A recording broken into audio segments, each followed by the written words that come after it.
नमस्कार दर्शक मित्रों, आप देख रहे हैं जीपीएमसी न्यूज़ 24/7 लाइव।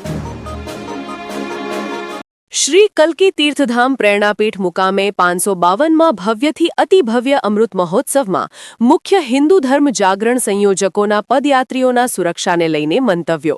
શ્રી કલ્કી તીર્થધામ પ્રેરણાપીઠ મુકામે 552મો ભવ્યથી અતિ ભવ્ય અમૃત મહોત્સવ પગપાળા સંઘ યોજાઈ રહ્યો છે।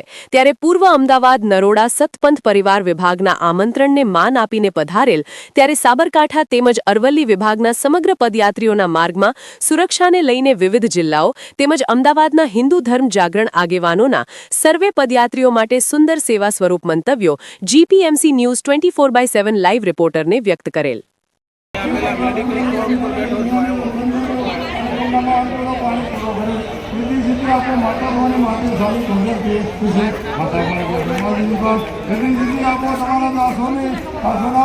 જીપીએમસી ન્યૂઝમાં આપનું હાર્દિક સ્વાગત છે। તમારો પરિચય આપો અને હિન્દુત્વના કયા સંગઠનમાં તમે જોડાયેલ છો? પરિચય શ્રી કિરીટભાઈ બાલુભાઈ રૂડાણી, ધર્મ જાગરણ સંયોજક, કર્ણાવતી પૂર્વની અંદર મારું દાયિત્વ છે। દ્વિતીય વર્ષ શિક્ષિત છું। 6 જિલ્લાની અંદર એક વિભાગ આવતો હોય છે। કર્ણાવતી વિભાગ 2 ભાગમાં વહેંચાયેલું છે, એમાં પૂર્વ વિભાગનો સંયોજક છું, જેમાં 6 જિલ્લાનું મારું દાયિત્વ છે। આજ આપ નરોડા મધ્યે આમંત્રણને માન આપીને પધાર્યા છો, ત્યારે આ કાર્યક્રમ વિશે કંઈક કહો।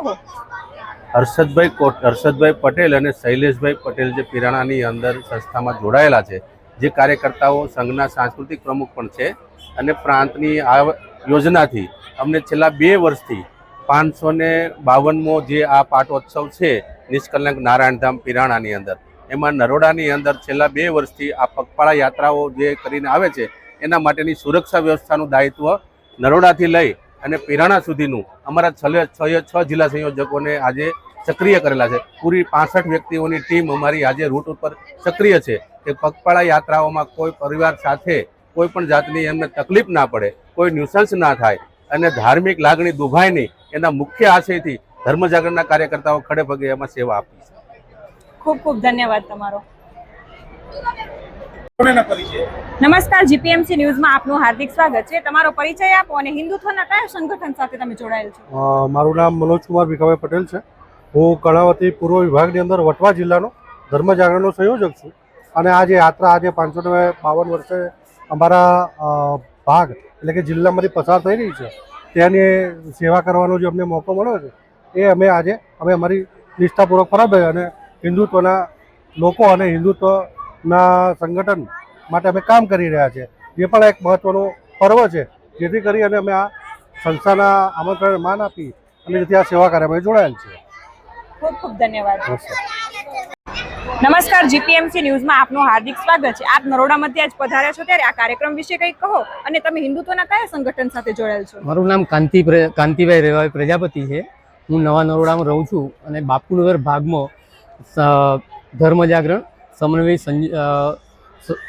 સંગઠનનો સદસ્ય છું, અને આજે 552મી જે યાત્રા છે એ અમારા જિલ્લામાંથી પસાર થવાની છે, તો એની સુરક્ષાની કે જે પણ સુવિધાની જરૂર પડશે એમાં મૂળ આ સંગઠન સંઘનું છે, એટલે એને અનુરૂપ સેવાની જરૂર હશે એ કરશે। ધન્યવાદ। નમસ્કાર, જીપીએમસી ન્યૂઝમાં આપનું હાર્દિક સ્વાગત છે। આપ નિહાળી રહ્યા છો કે પગપાળા પદયાત્રીઓ આવ્યા છે, ત્યારે મેડિકલની સેવાઓ અહીં ડોક્ટરો પ્રોવાઈડ કરી રહ્યા છે, તો આપણે એમનો અનુભવ લેશું। હું ડૉક્ટર બિપિન બોલું છું નરોડાથી, અને ડૉક્ટર પિયુષભાઈ છે, ડૉક્ટર આશીષભાઈ છે, અને અહીંયા એક વડાલી બાજુથી સંઘ આવે છે અને એક મોડાસાથી બાજુ સંઘ આવે છે, અને સારી એવી છે કે 501 જેવા હરિભક્તો ચાલીને આવ્યા છે। તો અત્યારે એને જે ડ્રેસિંગ છે, પગમાં કોઈ ફોડલા પડી ગયા હોય, કોઈને તાવ આવ્યો હોય કે કોઈને એવું થયું ઝાડાબારીને, અમે અત્યારે સેવા કરીએ છીએ અને બહુ આનંદ આવે છે અને સરસ છે, અત્યારે સેવા સારી એવી થાય છે। ધન્યવાદ।